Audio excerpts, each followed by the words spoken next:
Dahil sa umiiral na isyu ngayon ni Carlos Yulo at ng kanyang mga magulang na si Angelica Yulo at Andrew Yulo, Angelica Yulo handa nga bang magreklamo? Para sa kabuuang balita, alamin natin ang buong detalye.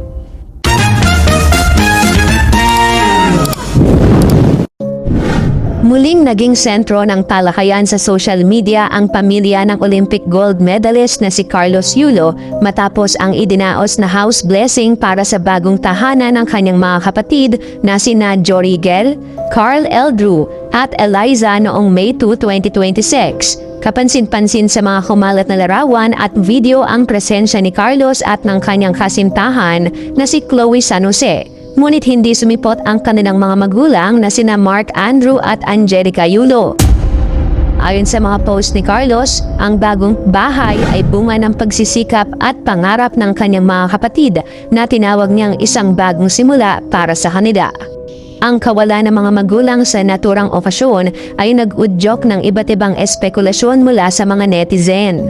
Bagaman walang formal na reklamo o legal na hakbang na napaulat mula kay Angelica Yulo laban sa kanyang mga anak kamakailan, ang kanyang asawa na si Mark Andrew ay nag-post ng mga cryptic messages sa Facebook. Sa isa sa kanyang mga post, ibinahagi niya ang isang video tungkol sa mga anak na di umano'y walang kwenta o bulag sa sakripisyo ng magulang.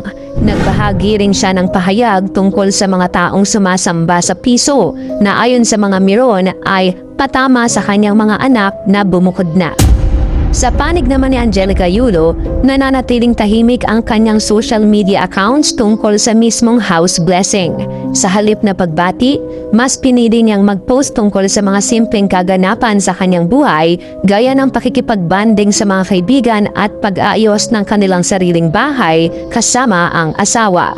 Ang sitwasyong ito ay nagpapakita ng bagaman tila maayos na ang relasyon ni Carlos sa kanyang mga kapatid matapos ang matagal na lamat na nagsimula noong 2024, nananatili pa ring may tensyon at hindi pagkakaunawaan sa pagitan ng mga anak at ng kanilang mga magulang. Sa kabila ng ingay na issue, nananatiling positibo ang pahayag ni Carlos sa kanyang mga huling panayam. Sa guesting niya sa Fast Talk with Boy Abunda, nitong March 2026, binanggit ng gymnast na wala siyang galit sa kanyang puso at ginawa na niya ang kanyang bahagi bilang anak. Sinabi rin ni Chloe San Jose na lagi niyang hinihikayat si Carlos na panatilihin ang ugnayan sa kanyang mga kapatid. Sa ngayon, ang house blessing ay nagsisilbing simbolo ng pag-unlad ng Yulo siblings, habang ang publiko ay umaasa pa rin na tuluyang maghihilom ang buong pamilya.